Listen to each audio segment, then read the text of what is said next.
Hi, Barry Orled. Well, I've wanted to do a video for quite some time about sourcing in China. And it's a bit more pertinent now because for the past 2.5 years, foreigners haven't been able to get into China to actually verify or check factories and make sure that they make what they say they make.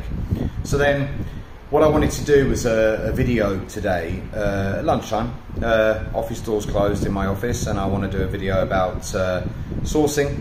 A lot of people around the world have had fingers burnt sourcing in China, and there are reasons for that. And one of the reasons, I put it down to what we call due diligence.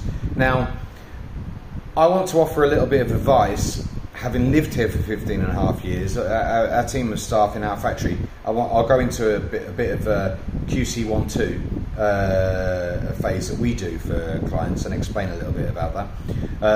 But first, sourcing. Now, I will never use B2C websites such as Alibaba, or what I will do is I'll use the knowledge that I've gained over the years about different areas and their manufacturing capability. So we've got our own CNC die casting. Die casting you can get for all of our sourcing is lighting sector, because we are a lighting company. So if we have to outsource cable assemblies, junction boxes, we mold our own in our own PC factory. If we have to outsource and we have to find another factory for something, and it happens, I want to give some advice. So decorative area generally is Dongshan. It's commensurate, but however it's a mass market, so a lot of the cheaper made products are there, and a lot of people who've had their fingers burnt have bought from traders who buy from that area. There are trading markets in everything in China. So for example, EU, which is only 3 hours away, is a big commodity market. I think you'll find 22,000 outlets, not necessarily factory outlets. So many years ago, I even got my fingers burnt buying for a client who wanted to consolidate in their container. Different giveaways actually at that time, but two of the suppliers didn't even bother delivering the goods, and I ended up losing money because you can't verify them. So the verification side is very, very important. Now, what I would do if I'm looking for something, I would use Baidu search, not Google search, because most factories aren't listed on Google. So Baidu search is very easy.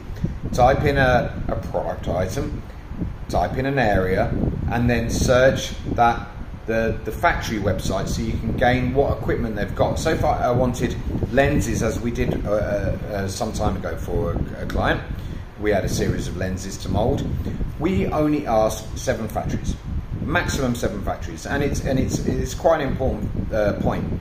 The reason you only ask 7, you don't want to waste lots of people's time, and you can gauge, if you've already done the due diligence, you can gauge what they can actually do, and then from them quotes you can gauge what is competitive for your client and can do what you need them to do at the right quality. A good example would be, we got asked for table lamps, and we got asked for a quantity of table lamps by one of our clients we produce for in our factory. And this is where I'm going to talk about QC 1-2. We've got our own staff external to the factory here.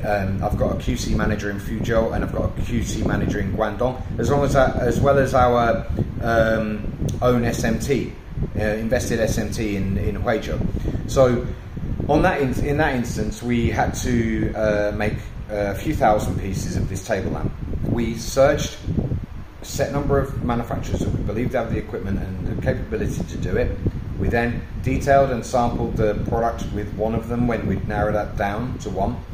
We then had our QC manager go in pre-assembly and on assembly.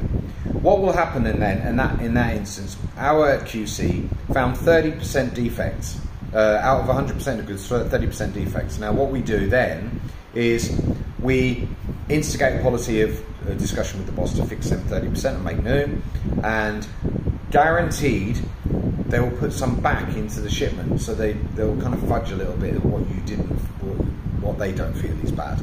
So then we have a 100% checking process in our factory, which then weeded out. We got rid of 25% in that manufacturing stage, but we had another 5% that we weren't happy with. Wiring code, incorrect wiring, small issues on painting, even things that a client would notice at the end stage. Now, that's the most important thing, to have the 100% QC check. That's why in our factory here, we do 100% QC check on everything, be that parts, finished components, or productions. So if we have an outsource, it'll come in and then it'll go through 100% QC. So what is actually exported to the client is 100% saleable goods with no issues. And that's very, very important to bottom line, above price. Because if you buy in 100% of goods and have 25% defective, that's straight out of the cost. So you've already set your prices to the market. That can swallow your profit margin straight away. And in our history of Oraled, that's happened, as in UK side as well. One time, many years ago, they found a product that they wanted. I got involved at a secondary stage after they placed an order. I went to check the goods because they were local, and I found that probably 50% of those goods were non-saleable. They would have been garbage. They would have been thrown in the skip.